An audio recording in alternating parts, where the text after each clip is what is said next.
fall vibes now. Fall vibes. Oh, I'm just telling you. I don't know. It feels sensual every time I see that open. It's the Kickoff presented by Ram Trucks. He's Jerry Striewski. I'm Jason Fitz. When did my name change to Jerry? It's Gary Striewski. Look, I've watched too much Parks and Rec. I don't know. I'm cocky today, guys. I'm in my full Han Solo regalia. You look awesome. Well, you know, thank you, Gary. You look awesome. So do you, buddy. I want to ask you about specifically Solo, the #1 team in the country, talking about feeling good, looking good, look good, feel good, play good.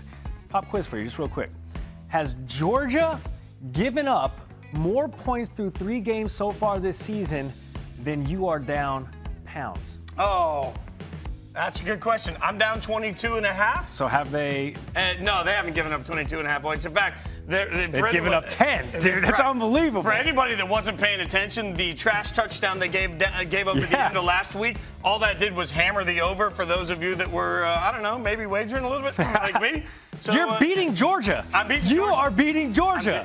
You're the guy. I'm trying to keep up with you. You're the guy. Look, if you're new to the show, where the hell you been? We're here every single Friday to get you caught up on everything that's coming this weekend, and we have a large slate of college football action. We're excited. I'd say it's a pumped weekend. Georgia continues to roll. What's Ohio State going to do? Is this a test against Scotty? I don't know. We'll have to see. And then what's going down Tennessee, Florida? That thing's a thing of beauty. Tennessee, Florida, sneaky. Okay, I lived in Nashville for 25 years of my life. When I moved to Nashville in '96, Tennessee was good. Tennessee was good. Tennessee was great. And it used to be 40 East is the only road that gets you from Nashville to Knoxville. Yeah. You would have to leave a day early because the traffic on game day was so wild. I've talked to a bunch of my buddies that are in Nashville.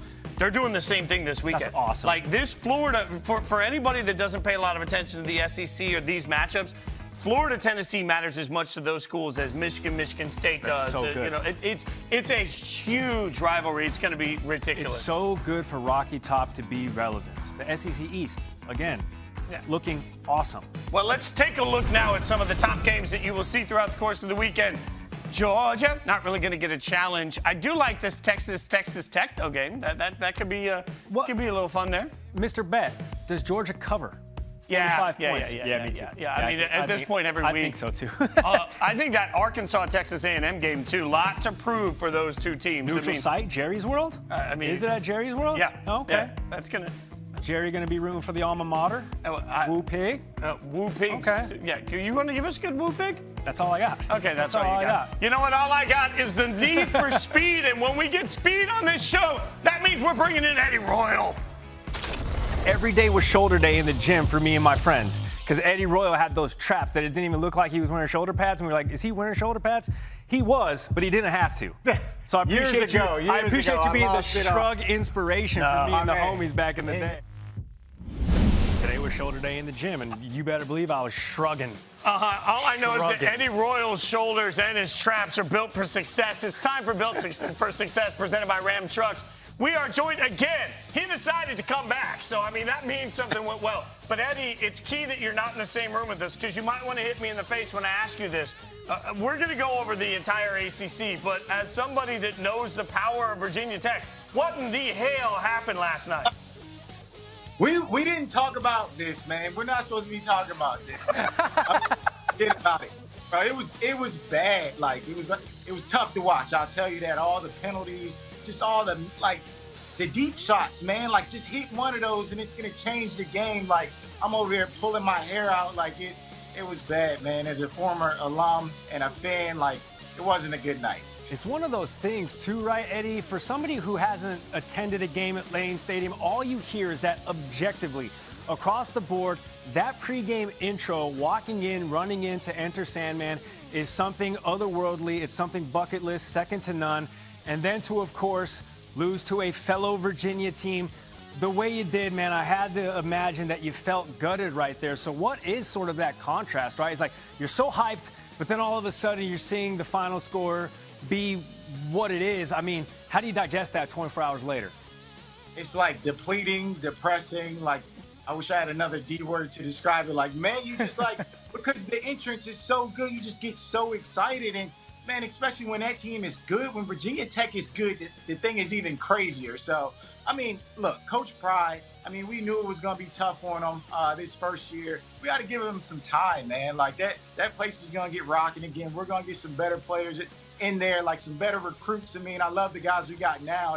It's just not enough. Like, we need a little bit more juice on offense. And, I mean, the defense is playing well, but we got to get some more guys in there, man. Of course. Be all right. And listen, that pregame intro isn't going anywhere. So back to glory, I'm sure, soon enough. Hey, let's stay in the conference. Talk about Clemson.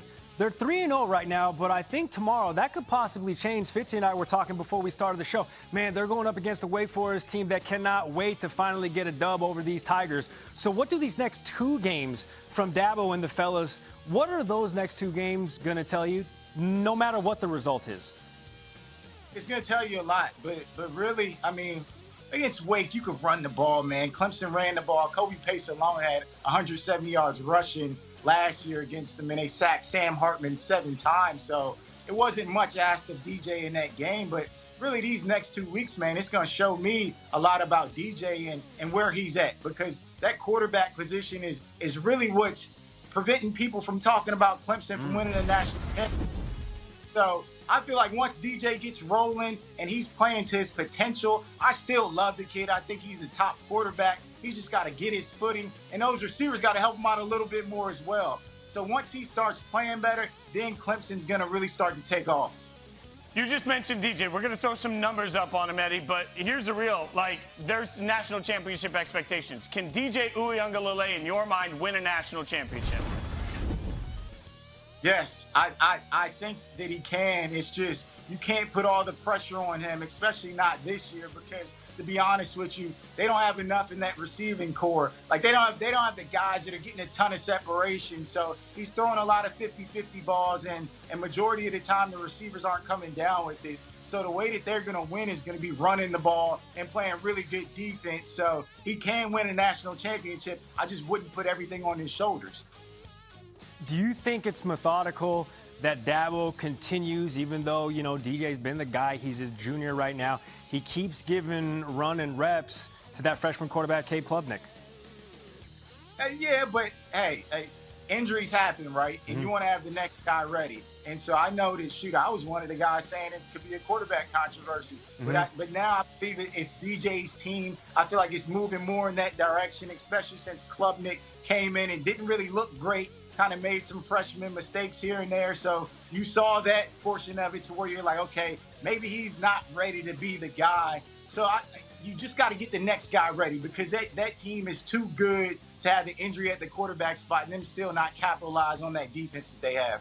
All right, Eddie, let's get the next team ready. When you look at the ACC as a whole, who's the sneaky team we're not looking at enough?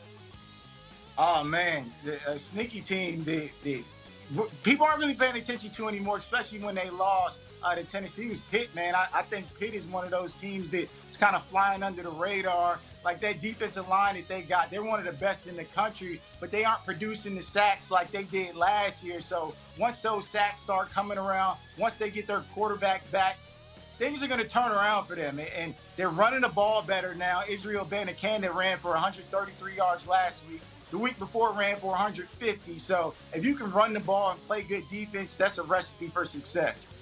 I love your point there about that loss to Tennessee, because, Gary, that looks like a pretty good loss now, given the way Tennessee's playing. Shoot, absolutely, man. Tennessee looked like some dogs. Maybe staying in the ACC, but, of course, we can broaden our horizons here. Eddie, give us a team that's sort of impressed you early on this season, and then maybe it's the same answer. Give us an early national championship pick.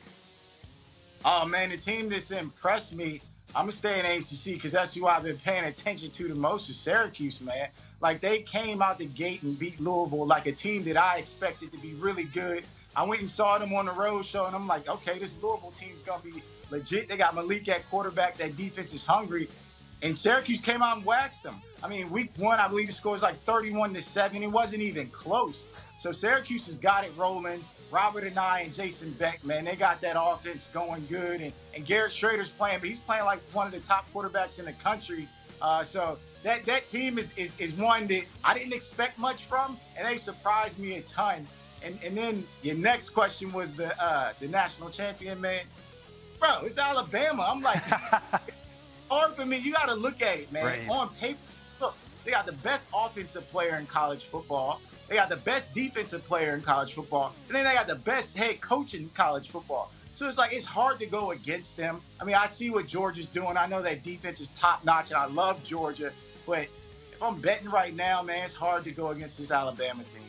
Well, Eddie, we appreciate you. Sorry to have to start out so rough with the Virginia Tech portion, but you know we love you, brother. Got to come back, hang out with us in studio. Anytime, fellas. I appreciate it. Now that Eddie can't hear me anymore, it's time to remind him. Has he never heard of this next team? Georgia, come on! I needed to get some clarity on the best player. Demons be gone, and the drought is over. Georgia on the mountaintop at long last. People have asked the question, how does it feel to be hunted? We will not be hunted at the University of Georgia. I can promise you that. We didn't build this program on hoping for one-year wonders. We built the program to be sustained.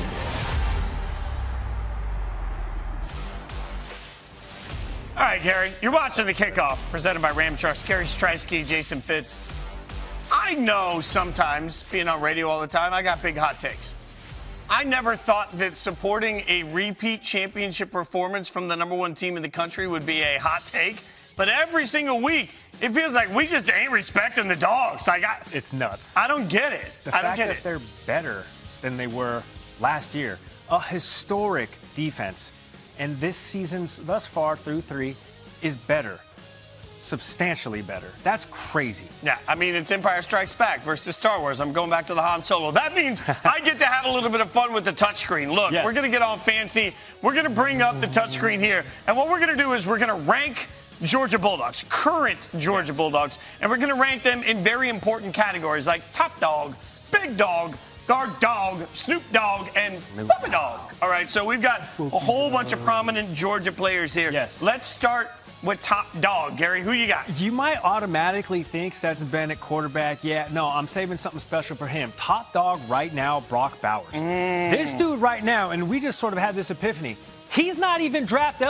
This dude's 19 years old. He can catch, he can block, he can run. If he was draft eligible, he would be one of the first 3 or 4 offensive players, skill position players, off of the board. This dude has a whole look at that stat line. 10 receptions, 260 yards, 2 TDs through the air, 1 through the ground. This guy is do it all, and he's only 19. He's the same age as his jersey number. This guy is top dog right now. Just imagine what he's going to be next year after another full season of development. That's crazy. There are some dogs on here that might want to have a conversation with you about that. Who do you want to put it big dog? Big dog, man. That's Stetson Bennett. Okay. Dude, Okay. he got the fade going on. He's got the waves. This was a quarterback last year, and I hate bringing it up that everybody was like, yeah, he's a game manager. Can Stetson Bennett even throw the football? Is that how they all say that, by the way? Yeah, you know, the old crotchety people. This dude's big dog on campus, big man on campus. He's slinging it. Can I at least challenge one thought process here? Please. What if Stetson was really Snoop Dogg? And all I'm saying is, like, if you're a quarterback that wins a national championship at Georgia, you walk into every party, you a little bit, like, you famous for this. True. But, like, you know, Snoop Dogg likes to partake, so Stetson has to keep. So we put it back in. Stetson has to keep his head in the game. Big dog. All right, You know I like what I'm that. All right, do you have a guard dog that you want to put in here? So it's a two-headed attack here because remember last year the Bulldogs had James Cook, now in the NFL, Zeus White, now in the NFL. So all of a sudden you think, well, they're going to lose their rushing attack. Yes, they have Brock Bowers. Yes, they have Stetson Bennett. But Kenny McIntosh and Kendall Milton have all of a sudden formed this two-headed monster. They are the guard dogs in the backfield, right? Like, they got each other's back. I'm just making this up while I go. Go ahead. I just think that it's a two-headed dog attack, something we've seen from Georgia backfields quite often. So they just up and reload, man. Okay, so, I mean, the only thing better than one guard dog is 2 guard dogs. Yes. By the way, it's not cool how I keep saying dog. All right, let's go next to Snoop You Dogg. give me a Snoop Dogg. Look, you seem to have a firm grasp on the Snoop Dogg effect. Harry Dog. Look, because when you're talking Snoop Dogg, you're talking I walk into the party. Yes. Everybody wants to take the picture with me. Yes. Everybody wants to hang out with me. All I have to do is walk up to the couch. A seat will be created for me. Snoop Dogg is literally a character. All right, the mascot doesn't have to do any hard lifting. This man just shows up to the function, and he's like, oh, damn, there's Snoop. Let him in.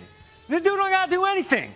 He's the namesake. He's the face. That means that we haven't put... Big glaring omission, right? Big glaring omission. Super rich Kirby Smart is not anywhere on this list. Are you putting Kirby Smart in Puppy Dog? Put him in Puppy Dog, and let me give you the explanation. When you think puppy, you think helpless. You think it takes a village. You think his food is delivered to him. His poop is picked up for him. Kirby Smart is a puppy dog right now because all of those other Top Dog, Big Dog, Guard Dog, and Snoop Dogg are doing everything for him. All he has to do, put on his visor and blow out the next team by 40. Kirby Smart right now is getting handed everything. Of course, he cultivates them, but it's the family that he has been now formed that allow him to just sit back and live that puppy dog life. We've all heard of the get back coach, never heard of the poop scoop coach. There's something for everybody. All right. Wait, do you agree, though? Do you agree? Yeah, I'm with you on that 100%. Right. Speaking of something for everybody, it's time to get you caught up on games from all around the country with a little conference call.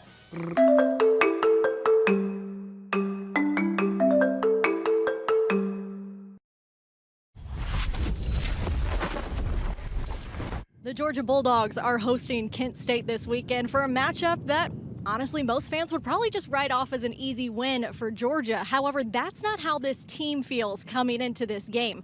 We talked with head coach Kirby Smart about it, and he said that this might be one of the most unique teams that they've faced so far this season, and he knows that Kent State is going to pull out all they have against Georgia this weekend. So even though the Bulldogs are ranked top in the country, they're undefeated right now, and they've had some pretty dominant showing so far this season, they are not underestimating the Golden Flashes. Kickoff is at noon Eastern on ESPN+. We'll see if Kent State can give Georgia a run for their money.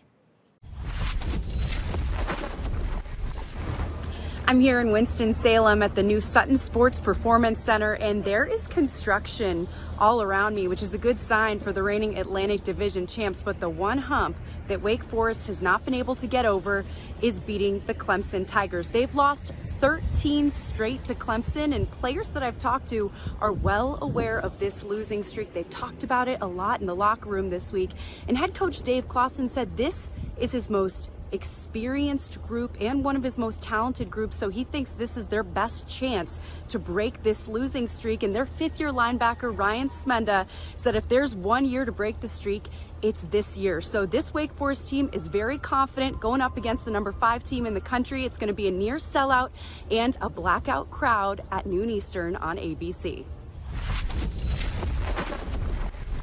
How about the scene here at Florida State? Okay, not now. I know it's empty, but tomorrow, a sold-out crowd for the first time since 2016 when they had this new capacity. Going to be 79,560 fans packing into this place as Florida State gets ready to take on Boston College. Looking forward to this atmosphere. You can see they're getting the field ready now, painting it. You got to make it look nice when you've got 79,000 of your favorite friends coming in town to see the big stage. What we're looking forward to seeing in this game, the key, who runs out of that tunnel tomorrow as starting quarterback for Florida State. Their starter, Jordan Travis, was injured last week. He's been at least able to attend practice. Will it be him or will it be Tate Rodemaker? We'll find out tomorrow. This trip to Lubbock for the Longhorns will mark head coach Steve Sarkisian's first time playing the Red Raiders here. And he has been well briefed on the not-so-warm welcome his team will receive. Certainly not the most inviting environment for their quarterbacks. Sarkisian has yet to announce who will be their starter, but he did say that Quinn Ewers will suit up on Saturday. Ewers hasn't played since suffering a sprained clavicle against Alabama. The Longhorns did turn to Hudson Card, who could see another start despite dealing with an ankle injury. So Texas has traveled with all 4 quarterbacks on their roster for this one. But no matter who is the starter, they will have the services of running back Bijan Robinson. And when we spoke with Texas Tech head coach Joey McGuire about what his biggest concern is, he pointed to that guy. Hey guys, Christine checking in from Knoxville, Tennessee. As you can see, there are a bunch of boats behind me. This is called the Vol Navy. I want you to just check out these dogs over here because they're really cute in their Tennessee garb. Okay, people have been doing this since 1962. They dock in the Tennessee River for the game. The stadium is not too far from here. So as I said, it started in 1962. It started in 1962 when a broadcaster was over the stadium traffic. They didn't want to do that for game day, so they decided to pull up on their boat instead. One of 3 schools that is able to do this. It's amazing. You come from all the way from New Orleans, okay? I almost said New Orleans, but I know that's not how people say it. Anyways, I'm going to go hang out with the dogs over here and maybe hop on a boat. We'll see you guys later. Thank you, Christine. In fact, you can get more Christine Williamson in your life. You need it. Saturday mornings, 8:30 to 9 a.m. Eastern. Christine hangs out with Harry Douglas and Harry Lyles right here for Countdown to Game Day. Also, 7 to 8 p.m. Eastern, me and A.J. McCarron. One of us has 3 national championships. I'll let you guess which one. And finishing up the night, Scooby McGezza, A.J. McCarron from 11 to 11:30. Who has more Grammy noms? Definitely me. I mean, we are maybe the most lauded show. Is that a word? Like, we definitely got the most nominations. Most highly decorated? Yeah, we're going to go with that for sure. Definitely. In the meantime, now it is time to have a little bit of fun. All right, it's almost the end of the show.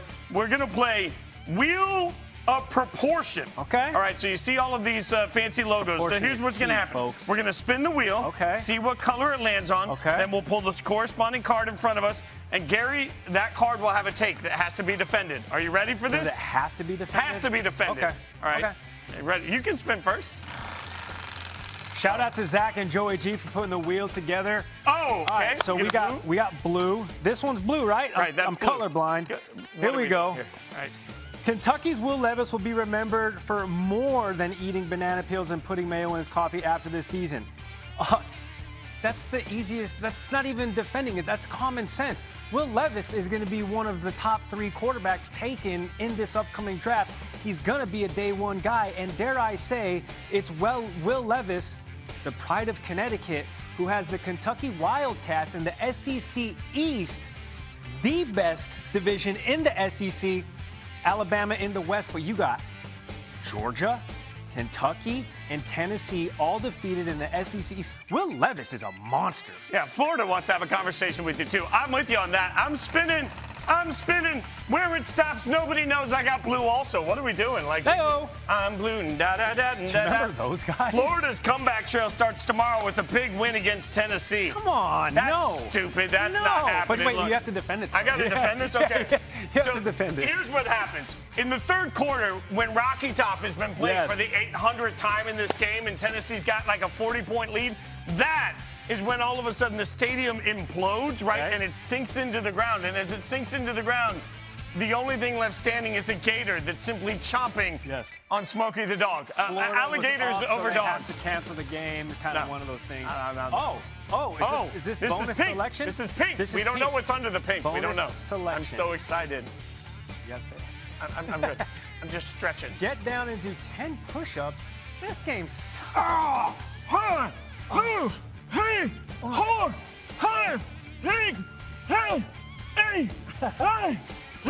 think that's 10. Just trust me, I did them too. I'm the old man here in the best shape of my life. Challenge me next time, people. Let's go. By the way, hit me up, Beachbody. I do you guys every day. All right, they're telling me to move it. Move it, move it. Oh, I got a red card, not the soccer kind. Georgia will hands down repeat as champions. This is simple because I've been saying this since before the season even started. By the time Georgia gets the SEC championship game and they are undefeated, which they will be, they can even take a loss in the SEC championship game. It won't matter. They'll still make the playoffs. When we get there, we've already seen them do it once. Am I supposed to do this one more time? I think Joey G's talking to me. Go. Oh, God. Sprinting around studio because we encourage physical fitness. Jason Fitz. That's what it says.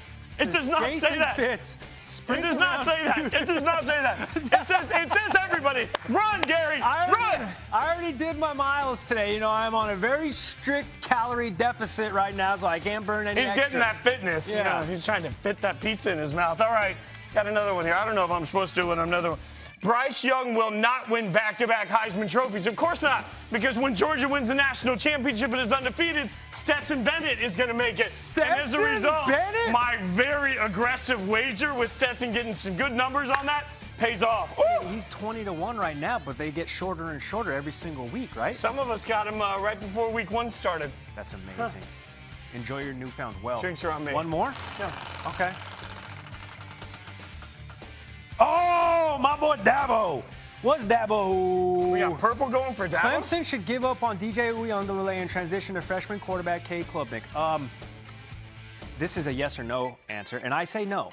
If it's not broke currently, don't fix it. However, tomorrow is coming and quickly approaching, and I think Wake Forest is going to finally, for the first time in 13 years, knock off Clemson. It's 2 undefeateds. Sam Hartman has never beat Clemson. I think they're going to get it done tomorrow. If DJ Uiagalelei continues to just produce 200 yards, a touchdown or 2, they're going to have to do something to kickstart that offense. So right now, no, but the leash very short. Tougher question would have been spell Uiagalelei.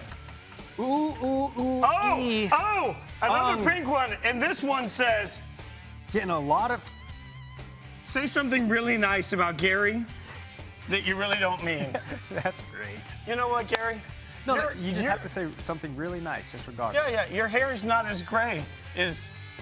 It's called seasoning, okay? Salt and pepper? It's called veteran acumen. You know what, Gary? Okay. I really like your guacamole-colored shirt. Well, thank you. I think it's a touch of a pea soup green, but whatever. You didn't even mean that. I didn't mean it. And it was a diss on my shirt. I got another blue card. What is this? Ole Miss stands 0 chance with Kentucky, A&M, Bama, and Arkansas on their upcoming schedule. I mean, yeah, they have absolutely 0 chance. The first team they play is Kentucky, and I just 2 minutes ago lauded how Kentucky and Will Levis is like the new hot, sexy thing in the SEC East. And then you got Bama 2 weeks later. Yeah, sorry, Mr. Kiffin. Yeah, all I'm saying is that even Skinny Lane can't help that one. What do you want to do? You play who's on the schedule. Unfortunately, it's all those guys. Lane Kiffin's getting paid to make Ole Miss relevant, which he's done. But they ain't winning the East, so let's just, they ain't winning in the SEC, I should say. Oh, another one of these? Another one of these. All right, tell us your guilty pleasure that you really don't want people to know, but you're going to say it anyway. Yeah, this is awesome. I mean, like, what is it? Like my guilty pleasure? I don't know. Like, I like really trashy pop music, so, like, whatever is current and that everybody's listening to, like, I'm sorry, but you can at me all day. Like, One Direction might be the best boy band of all time. So, look, I'm into this. So TikTok radio right now is kind of hot for you. Listen, we haven't pulled a green, so just let me get a green. That's cheating. let me just get a green. You know what I'm saying? Notre Dame may never return to prominence. I'm supposed to defend this position? Yeah, sure. I mean, God, that's a tough position to take. However, prominence to Notre Dame is like perennial national championship contenders. Yeah, they're very, very, very far from that, and that's what I'll say. Ooh, got a red one. I was hoping it was going to be pink again. Ryan Day's Buckeyes are in for another failed playoff run. Yikes. I mean, I think they're going to go to the playoffs, but once they get to the playoffs, right now, if you've seen, I don't know, Alabama, you've seen Georgia, they're better football team. I just told you Georgia's going to win the national championship again. Like, I don't think they have better defenses. Like, we gave all this props to their defense for what they did against Notre Dame without realizing that maybe Notre Dame just sucks. Yeah, because they'll never return to prominence. The days of Catholics versus convicts are over. All right, we haven't had a yellow. Look at that. Look at that. Kind of want a green yellow for the yellow shirt. Cade McNamara should have never been pulled as Michigan's starting quarterback. I mean, is Michigan still undefeated? Yes. Did they hang up 59 against UConn? Yes. Do you think that of that 59, J.J. McCarthy maybe accounted for a throwing score? No. As long as you have Blake Corum scoring 3, 4, 5 touchdowns a game on 12 touches, it doesn't matter who your quarterback is if your rushing attack is that strong. Yes, you're playing an inferior UConn team, but, like, they're still undefeated. Is it wrong that the incumbent got his job taken from him for doing nothing? Yes, but life isn't fair, kids. That's a lesson they should teach you in college. He got his job by doing nothing. Okay, so I spin it around and around and around. On Craigslist, and what do you know? It came up on pink. That totally didn't happen intentionally. That was just an accidental pink. Oh, and this is just a statement I don't have to work hard to defend. Read it out loud. I'm not reading that. Read it out loud. It says Gary is incredible at golf. It says Gary sucks eggs at golf. That is true. That's hurtful? All right, there's no place for internet bullying. Joey G, I'm looking at you. Zach, I'm looking at you. That's the producer who keeps ducking me every time. I'm like, yo, let's go walk 9. Let's go play 18. And all these chumps keep ducking me. You know what's hurtful? Watching this trash golf game from him. In the meantime, watch us every single Friday. This has been the Kickoff, presented by Ram Trucks, for everybody behind the scenes. And me, not for Gary Striewski. We appreciate you guys hanging out with us. No, we don't. Does that shirt come in the men's, by the any of way? you guys behind the scenes, except Alex.